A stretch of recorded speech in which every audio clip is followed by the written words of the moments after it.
Well, hello there. Catherine Langman here, back with another episode of the Productpreneur Success podcast. And today I'm really excited about this episode. Today I'm going to welcome Julie Mathers to the show. And Julie is the founder of Flora and Fauna online store, which is a store that I've been a fan of for quite some time. And I suspect probably many of you are also shoppers of theirs, and some of you are also suppliers of theirs. So hopefully you're going to enjoy this interview today. Julie founded Flora and Fauna about 7 years ago after having worked in corporate retail giants for many years. And she has a really interesting story of how she came up with the idea for her business and how she got that moving. And then with her husband as co-pilot, they actually proceeded to build their business and their team based on really firm values around the environment, around animal welfare, and also around inclusivity as well, and used all of those values as really their guiding light for the focus for the business and the vision for the business. And then they were able to grow incredibly fast. They became an 8-figure-a-year business within 7 years, which is certainly no mean feat at all. So if you would like to find out the secrets of how Julie managed to achieve this, her secrets of success, if you will, then you really don't want to miss this episode. So without further ado, let's welcome Julie to the show. So welcome to the show, Julie. It's so wonderful to have you here. So good to be here. Thank you so much for having me. And, just going to sit here and look at your beautiful backdrop and start working up a thirst for tonight. We're going to have a bit of a chat about your business journey. And I would love to start by just inviting you to share your story of origin. Like, what was the inspiration for you to launch your business in the first place? Yeah, so gosh, so there were a few things. It wasn't one thing, but it was many things that all came together at once to sort of create this nugget. And I had worked for other businesses, other people. That's all I'd done all my life, and I'd worked for in the UK and in international places, so Japan, various other places, and I've worked in Australia for Coles and Woolies and various. Anyway.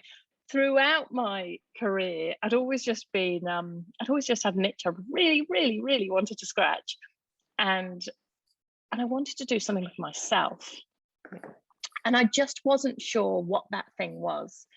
And there are various moments throughout my life where I can remember there was one moment when I was living in London and I actually worked in private equity and I didn't really enjoy it very much at all. And I was thinking very radically at that point.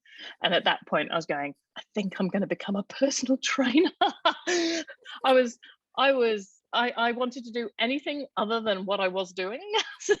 I think you did do the opposite in the end. Exactly. I did completely the opposite. So I had various moments where I was almost searching for something. And then throughout my career, I really got into, I think when online sort of really took off. Yeah. I really enjoyed it. It was a different way of looking at retail. And I really enjoyed that bit. And then I came up with a few ideas. And one idea I came up with was that it's probably the thing that's gone the furthest, other than the actual Flora and Fauna, what we did in the end, was the juice cleanse. And that was in, thank goodness we didn't do that. But that was in January 2014. And I'd been on a detox to Thailand, which I do enjoy doing. I haven't done that for a while now, but I went there and I always get into a happy place in terms of thinking and getting creative. And I came back and I can remember saying to Tom, I think we need to do a juice cleanse business, and called it thejuicecleanse.com.au. And I'm like, yep. We need to bring these juice cleanses to Australia and da da da. Anyway, went down that path, got the branding done, started to get the packaging done, listed the company, the logos, blah, blah, blah, blah, blah, blah, blah, blah. Bought a juicer, made juice. And then we started doing things like, we've got a big shed on the property. So we live on acreage, and the people before us had a business and they've got a big shed. So we went, right, let's fit that out as a commercial kitchen. We went full on into this. Oh, this is incredible. I know. And then we got the price back for that. We went, oh, hang on. it's suddenly something that made us think, is this what we want to do? Yeah. And then I had a friend come round and she said to me, and I'd take her on this journey, and she said to me, right, make me a juice. So I made her a juice, and I go, there you go, Laura, here's a juice. And I could just see her face, and she just looked at me and went, yeah, okay. And I thought, oh God, I was like, you know, you're invested in me, and you know, your poker face is dreadful. So I it was at that point that I said to Tom, I said, I think this is a really terrible idea. Oh dear. And there was all sorts of health and safety issue about food and prepared food, and it was all just adding up to, no, we shouldn't do that. But it was a really good process to go through, because at the same time, or very soon afterwards, I was in the UK, and I mean days afterwards, I was in the UK, and I was outside one of the health and beauty retailers over there, and I was looking for a lipstick, and I just went, I don't know what's in this lipstick. The packaging is difficult, sort of, it's very not, it's just non-transparent. The ingredients are in such small writing that you need a microscope to look at them. Yeah. Is it safe? And yeah, so I just thought, this is what I meant to do. And I quickly realized through the juice cleanse thing, I thought, I'm not here to make juice. That's not what I'm good at. What I'm actually good at is retail. I'm good at retail, I'm good at online retail, and I'm good at building brands. And so going through the juice cleanse process is a really good process for me to go, stick to what you know, and you can do that well. And at the same, because I'm very passionate about animal welfare, and also how we leave our planet, basically. And my personal mission is to leave more than I take in my time on this earth. And so kind of at the same time, I went, why don't I create a website where all the beauty products on there are cruelty-free, not tested on animals, and good ingredients. And I thought, yeah, I'm going to do that. That's it. That's the idea. And it was just kind of like a lightning sort of bolt. Yeah. And it sort of went from there. And that was, and it felt really right. And it was so good to have done a juice cleanse thing, because that felt really not right. Yeah. So you had a good yardstick to measure that against, by the sounds of things. Yeah. So when did you actually get the Flora Fauna business off the ground? Was it quite quick after that?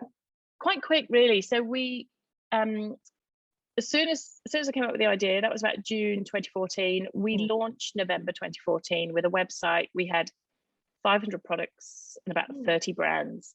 So I designed, I mean, it was a terrible website. There's a lot of them were in 2014. Yeah, exactly. And I actually weirdly look back at it now, and I go, you know what? I'm actually very proud of it, because that was the roots of what is now. Yeah. But yeah, I do look at it and go, it's a terrible website though. But and it was all done on a shoestring, because we designed it and I built it from scratch, and then we bought some shelving. We just got enough product so that we could sell some stuff. And I can just remember talking to various brands and saying, hi, I don't have a website, I don't have anything to talk about really, I've pretty much got an idea. Yeah, would you be okay with me selling your products? That must have been quite challenging, because I know, you know, throughout the years a lot of brands have been quite averse to stocking into online only retail stores. Yes, I think thank goodness I did it in 2014. Yes. Because you were one of the few. I was one of the few, and I think in some ways what you don't know, you don't know. And I just went in going, look, I don't know whether you're going to let me do it or not, but it doesn't harm to ask the question. Yeah. But having said that, now it would be very, very hard. I think unless you had an established brand or a good offer or something like that, it would just be a lot more difficult. But in 2014, we were one of the first, and so people just went, oh, okay, this kind of sounds different. Give it a go. Yep. Give it a go. And I think because I'd worked in retail for a really long time, it maybe gave a little bit of backing to it. I wasn't just kind of starting it from nothing. I sort of went, actually, I've done this before, not on my own, but with others. So I think that probably helped a bit. But yeah, it was, and we absolutely got knocked back from brands. Absolutely. It was, in fact, the one I never got over the line was Mugu. I really wanted Mugu. Oh, nice. Yeah. And I remember like an talking iconic Australian brand. and it was such a great brand. I can remember talking to the founder, and he's lovely. And it's just not their strategy. Yeah. Which is fair enough. I just go, fair enough. Okay. But it was but we, you know, we got back a fair bit, but as we grow, there were brands that we couldn't necessarily have at the start that, you know, and I don't blame them really, because it's like, well, who are you? And are you going to damage my brand, really? Exactly. Yeah. So we needed runs on the board for them to go, actually, we want to be part of Flora and Fauna. Yeah. And it opened up as we grew. And actually also as online grew and brands realized that it was important. It's not going to be the end of the world if they go and sell in an online store. Correct. Yeah. Correct. So when you reflect on the years in the business, what would you say would be some of the key success drivers for you over the years? Gosh, there's a few. I think probably one of the first things that we did was we committed. So when we launched the business in November 2014, my husband, so Tom, my brilliant husband, joined the business very quickly. He said to me very quickly after we launched, do you want me to help with the finances? And I said yes, and I never looked back. It's like, yes, here you go, it's yours. And he's been with me every step of the way since then. That's exciting. It's really good. But we were both doing it in the evenings and on weekends. And that's actually really fun, because we weren't in a position then when we could go, oh, we can leave our jobs and leave salaries, and we've got a mortgage and all that sort of good stuff. You both kept your full-time jobs and built this from the ground up outside of that. Yeah, we built this outside of that. And then it was 2 years later, December 2016, when we both left our full-time jobs. And that was a very important, we'd got to the point where we'd grown a lot. And this was, and we'd already employed a couple of people to be pickers and packers. And we just said, we have to commit. We have two options. We either commit, or we treat this as a hobby and that's all it's going to be. Or we stop doing it, but it's never going to be anything more than that. And we just went, let's back ourselves. And so we committed. So that December, we both threw caution to the wind and it was scary. And it was a very calculated decision, because we purposefully planned to not pay ourselves for a few years, because we wanted to put everything back into the business. And so we planned for that. And when we did pay ourselves, it was peanuts, really. So but I think that commitment to it allowed us to put more hours into the business, but also it was just a mind shift as well, because you're all in, so you are more hungry. That was very, very important. That was a big shift, and suddenly our sales just soared since then.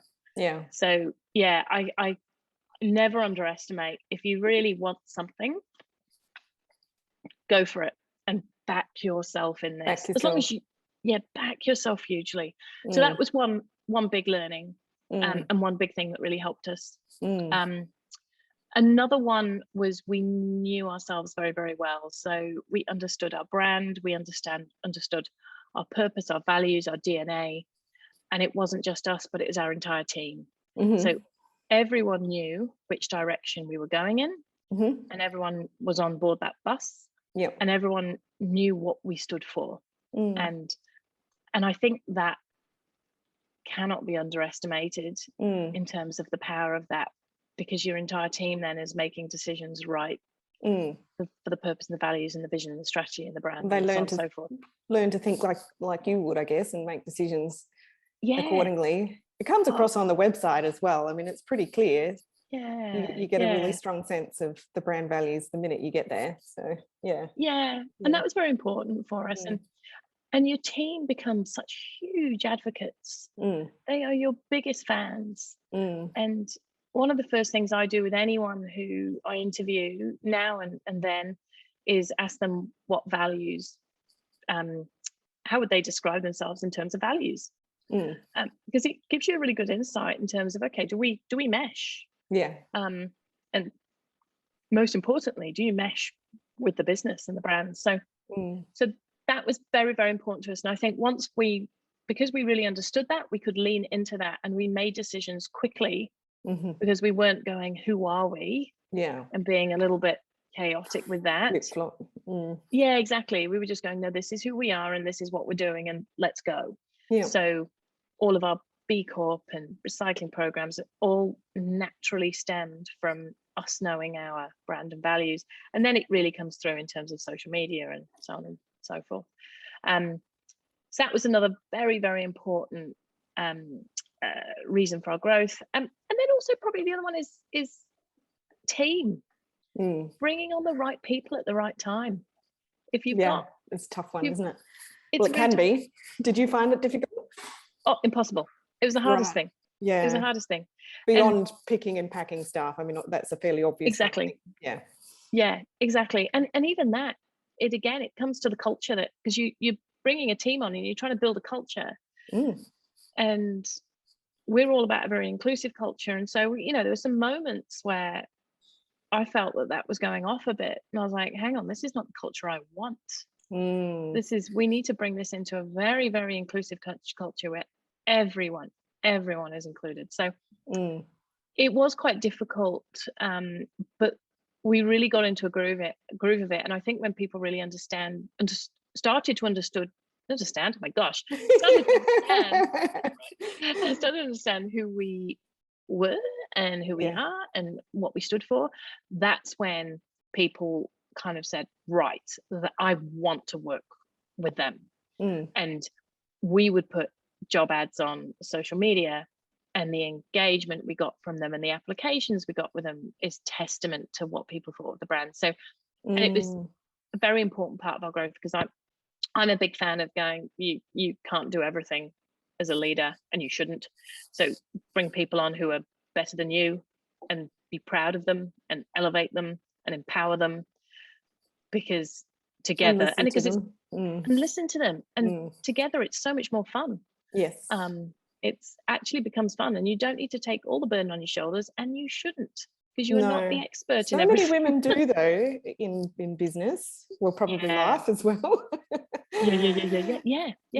And just one of the best things was just handing over social media. It was one of the things that I thought I'd do last, and it was one of the things I did last. Okay. Because it was the essence of our brand. Yeah.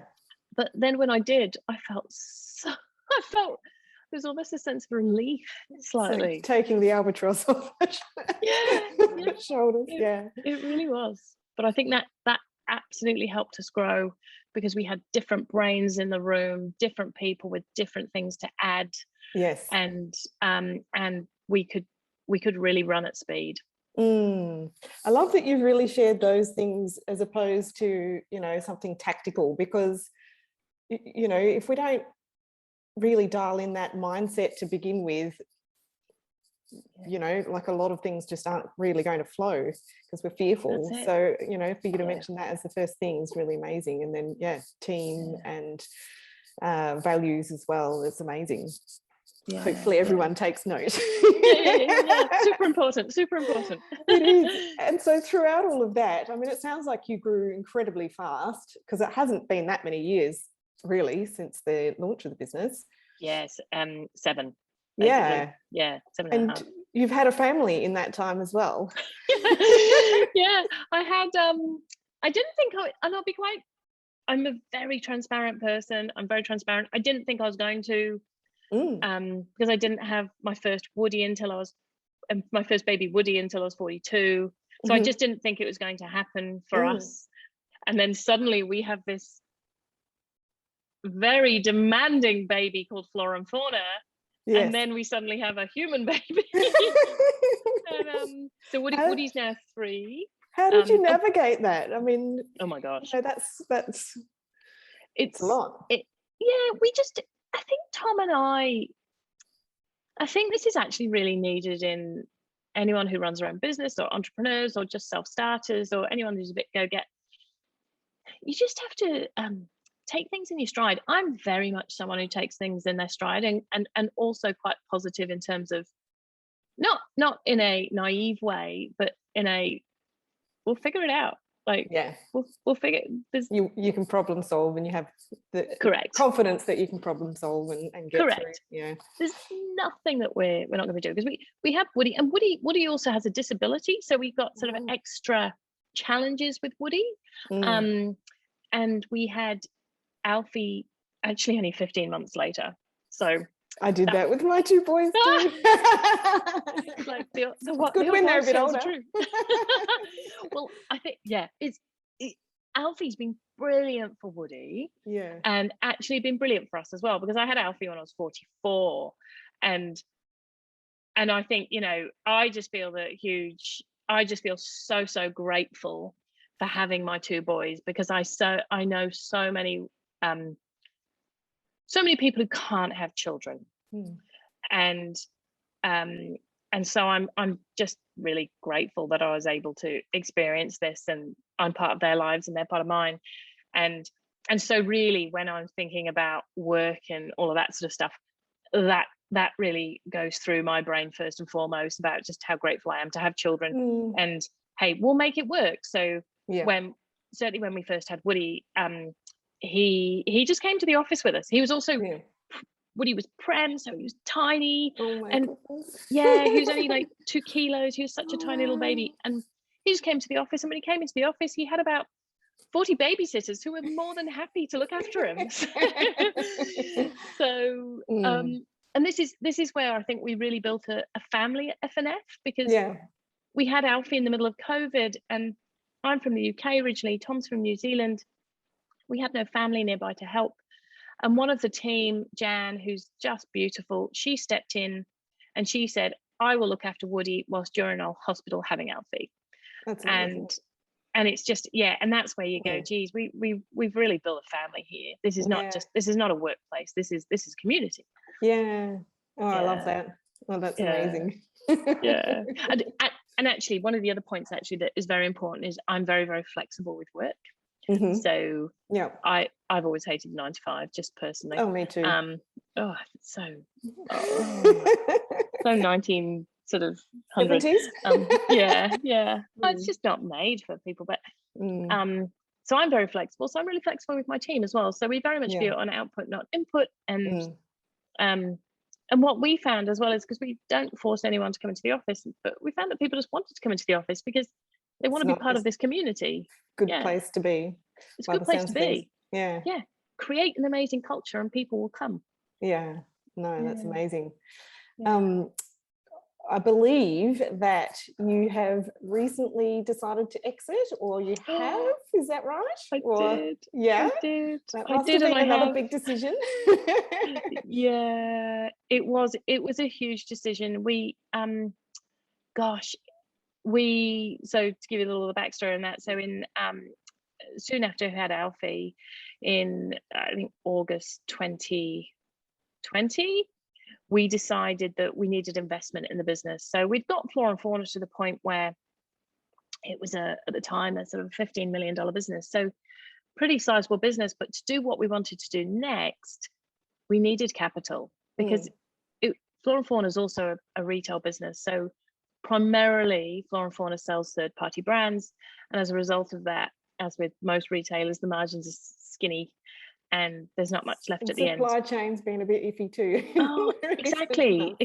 You're paying 3-4 times for the amount of shipping that you were before. So it's really challenging in retail. It's far more challenging in retail now than it was then. But back then we just went, we want to do big things like brand campaigns and go internationally and and we needed investment to do that. So in August, September 2020, we went looking for investment, and we used the fabulous people at Deloitte who really were great all-female team, which I'm very proud of, which really helped work with us on this. And we actually were just looking for investment. So we were kind of looking, going, we'd probably want to sell about half the business to get some equity in. Yeah. Anyway, we had a couple of offers, and then we were approached by the ultimate buyer, which BWX, who said, look, we're really keen in looking at you and buying the whole thing. So wow. yeah, and so that was, and I can remember exactly where I was when Kat from Deloitte called me and talked to me about this, and I was like, oh, hang on. I said, I need to think about this, because this is a whole different. Wrapping your head around that. Yeah, I'm not in that headspace. Mm. And so anyway, I got myself in, and I saw that there was some merits for doing it, because you suddenly can get access to brands we couldn't get access to before. We have access to manufacturing. We have access to theoretically investment that we could use to do bigger things. And there was our main competitor that they owned. Yes. So there is also power in that as well. And quite frankly, from our perspective, took a bit of the stress off. You don't have to run the whole show now. Yeah, well, it's very stressful when you're running your own business. And Tom and I were talking about it earlier. There's a lot of anxiety involved. So anyway, we ended up selling to them in the deal completed July 2021, last year. And I was completely intending on staying. And then, being really frank, I just went, this is not for me. Yeah. It's very different to running your own show. Yeah. To having a boss. Yeah, I can imagine. Well, I can imagine, because I think I went through that just for a short period of time between businesses, and I lasted about 5 months. I'm like, I'm not really loving this very much. Yeah, it's so. I think you go in with all best intentions, and I did, and I was like, no, this is gonna be brilliant. It's gonna be brilliant. And I just went, gosh, we just work so differently. I work at a different pace, and it's just not for me. And something I've always done is be really, really honest with myself, and just go, stop trying to put, a peg in a square hole. Especially after what everyone's been through over the last 2 years, right? Like life's too short, really, isn't it? Life too short. And we had two small babies, and we were pretty unhealthy by the end of it as well.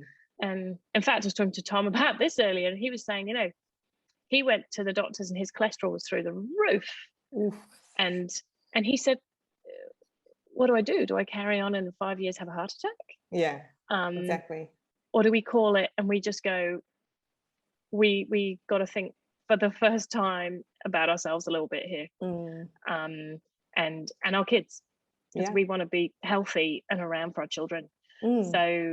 So I made, it's such a difficult decision to make, and I eventually called it in November. So we sold officially in the July, and then in November I called it, and I said, I just can't do it. Yeah. And then I must have been expecting that just a little bit, though, right? I'm sure it's quite common. I'm actually, I would have thought so, but I'm not sure, because I'm actually not sure. It's because they've had a leadership change since as well. Okay. So there's a bit going on. So but we exited end of Feb, and it was very emotional. It was very, very emotional, because we weren't just leaving a business, we were leaving our family effectively. In fact, Tom and I just popped into the warehouse this morning to go and say hi to everyone. Oh, that's beautiful. just to say hello. And one of the things we did at Flora Fauna is we hired people with disabilities. So I felt a huge sense of responsibility and commitment to them. And have they all got jobs continuing on? Oh, no, basically. Yeah. No, they don't. And that's the hard thing. Yeah, so, that would be incredibly difficult. Yeah. So they did have, but it was actually announced next week that they're not going to have. So, last week. Sorry. So that's a very difficult. Part of the reason we went in. So that's very difficult for them and us too. Yeah. So there's been some changes, and we kind of knew there might be at some point, but this is part of the, when you're growing a business, at some point you're going to do something with it, probably. Yeah. And once you're not in control, you're not in control. No, you can't call those shots. You can't call it. Super quick question, and I guess I should have asked this earlier, but when you started the business, did you kind of have an idea right at the start that you would ultimately build it as an asset and sell it? Yeah, I thought I would actually. I thought we'd probably sell it when it was smaller, but that's because I had no concept of anything, I'll be honest. I was just there going, we're just going to put some stuff in boxes and send them out. It's amazing. And I thought, but I very much had it in my mind that this was something that we were going to build and nurture, and at some point sell it. It's not something that I'd thought, oh, I'm going to give it to my kids or no. At that point, building an asset to sell. Well, yes. Building an asset to sell. So that was very much the thought. But I think also at the start, you go, well, certainly I did anyway. I just thought, well, I don't even know if this is going to be a thing. So you kind of have it in your mind, but it's quite fleeting. For me, it was anyway. You hit it right at the moment when it was a concept that was really becoming enticing to a lot of consumers. Well, actually, yes, that's a very good point, because your question earlier about some of the success factors, one of those absolutely was we were prepared to be different. So when I said this store is going to be 100% vegan, a few people said to me, what are you doing? Yeah, you weirdo. Why are you doing this? This was 2014, and I said no, this is the right thing. We need to be different. This is what customers are asking for, because people were already starting to ask us for that. And I said, no, I think this is our point of difference. And that was our first point of difference. And I think I was absolutely prepared to be different, to kind of stick my head above the parapet a little bit, and to take a bit of a risk, and not just be the same old. And I think that was very important. I think that's crucial, and it's more so now for anyone starting up online. Yes. There's too many same. Well, there are stores now. And it's hard to know what to do. It sure is, and it's hard for consumers to know where to shop too, because they look the same. So I have a few more questions for you, and I'm trying to weigh up whether I should ask you next about what's the future holds, or my 3 rapid fire questions. And how about we go rapid fire first, because I know you've got something to talk about at the end. So I would love to ask you, what advice would you give yourself back when you were in startup mode? And I guess you can think about this either in terms of the juice business or Flora Fauna. I think I give. I think it's actually, it's probably both. If I give myself a lot of advice, but if one of the pieces is, if it's not working, and if in your heart of hearts you know it's not working, just listen to your gut a little bit, because I listen to my gut a lot, and don't keep, what's the definition of madness? Doing the same thing and expecting a different result. So don't keep pushing something which you think, and there's things. One of the things that we did at FNF, which I think was really good, is we were prepared to try things and test it, and we're not with big cap. These are small things, like tiny things. We're prepared to test and trial, and if they didn't work, that goes, okay, that's fine, just move on. Move on to the next thing. You can fail. A failure doesn't need to be a big failure, it can just be little things. No, that's just kind of the scientific approach, really, isn't it? Test and iterate. Exactly. Probably my engineer coming out to me. I love it. So obviously, to build a business of that size in such a short space of time, you would have had to make many good decisions as well, but what would you say would have been one of the best decisions that you ever made in your business? Right sizing it in a way, and by that I mean making sure we have the team, the processes, the systems in place. We put in some, and I owe most of this to Tom. He's an engineer and massively operational focused, and in fact this is having him, he's probably one of the best decisions. He sounds like a good bloke. He's a good bloke, and having someone who you can be on that journey with means that who's also quite different to you. So I'm far more, I'll think ideas and creative and brand and build a brand and strategy stuff and how do we grow. I'll think grow. And this is what Tom would say in his words. He goes, how can I deliver that? How can I make that happen? And I think probably the best decision, because everything else fell from there, was to have the two of us in place who are very, very complementary in our skills, but we don't compete in our skills. No, it's like the visionary and the implementer. Yeah. And I think when you have my experience, when you have a small business, it is incredibly stressful. And so for me to have Tom, who I could bounce ideas off, and the same him with me, was brilliant, because it meant we could move very, very quickly. But I also had, we had each other to talk to about this journey.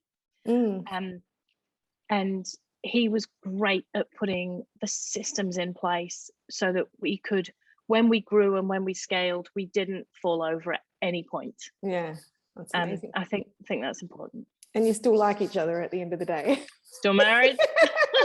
Had 2 children. Gotta work. That's it. Third quick question. What do you love the most about being a business owner, so being your own boss? You do what you want, really. Yeah.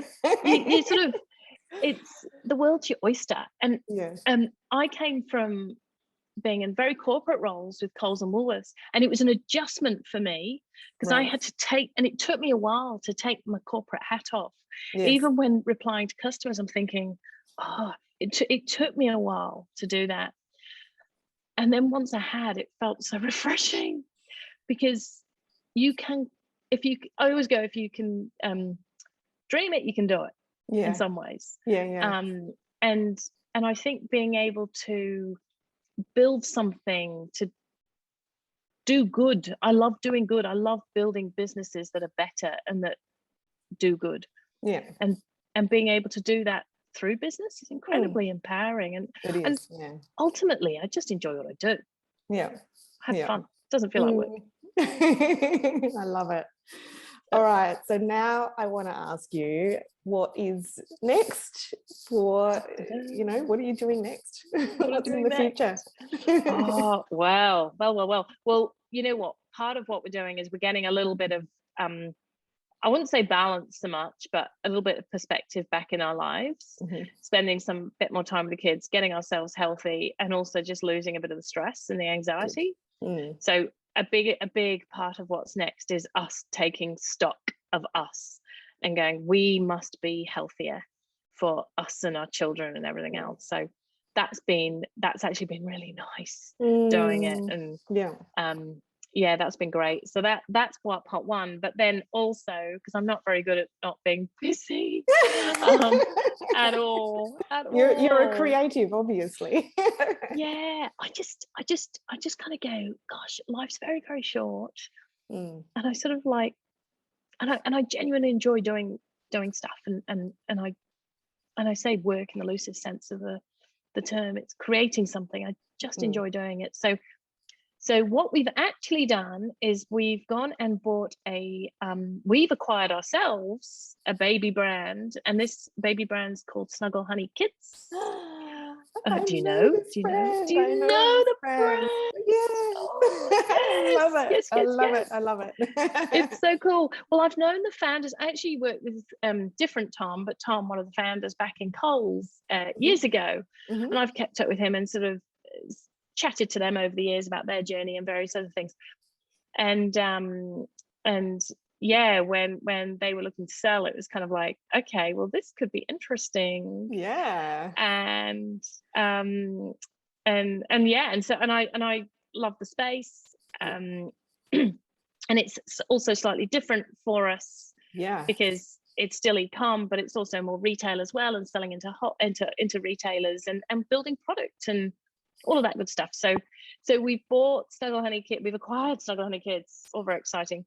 And Tom and I, my Tom and I are now, the dream team's back, and we're now running Snuggle Hunny Kids, and we're sort of evolving Snuggle Hunny Kids into its next phase. So it's super exciting. I'm just learning. Incredible. We're learning. That's congratulations. That's very exciting. Thank you. No, it is. It's super exciting, and it's fun. I always just go, you never, ever, ever stop learning, ever. And if you do, then what's going on? May as well stop. Exactly, you might as well stop. And we're both learning a lot in this, and there's a lot of value we can bring, but equally there's a lot we can learn. So yes, that's what we're doing. Oh, fantastic. Oh, well, watch this space. I look forward to watching this brand grow even further. It's super exciting. Quite fun. Well, thank you so much for jumping on and having this conversation with me today. I know that our listeners and our now video watchers as well going to really enjoy this one. And so we will share your all of your social handles and website URLs for those who want to come and check you out. And maybe some of our audience might cross paths with you at some expos and stuff like that too in the future. Absolutely. We're going to be doing a fair few expos this year. Yeah. That's incredible. Well, it's exciting. Different and fun. Yeah, that's fabulous. Well, thank you again for jumping on with me. Oh, thank you, Catherine. Thank you so much for having me. It's been it's been really enjoyable. I've had a great time. Fabulous. Awesome. Now, if you love this episode and you feel a little inspired or motivated to implement some of the ideas or strategies into your own e-commerce business, but you'll need a little bit of deeper support with your marketing or the implementation, my team and I would love to help you. We help our clients to launch, scale, and grow their brands faster than ever, find hidden leaks or new opportunities in their e-commerce traffic and sales process, explore new creative marketing strategies, and help their businesses explode and become more lucrative than they ever dreamed possible. To find out more, just head over to Productpreneur Marketing. You can schedule your free e-commerce strategy session with us today, and you can discover how we can help you take your marketing and your brand to the next level, no matter where you're at today.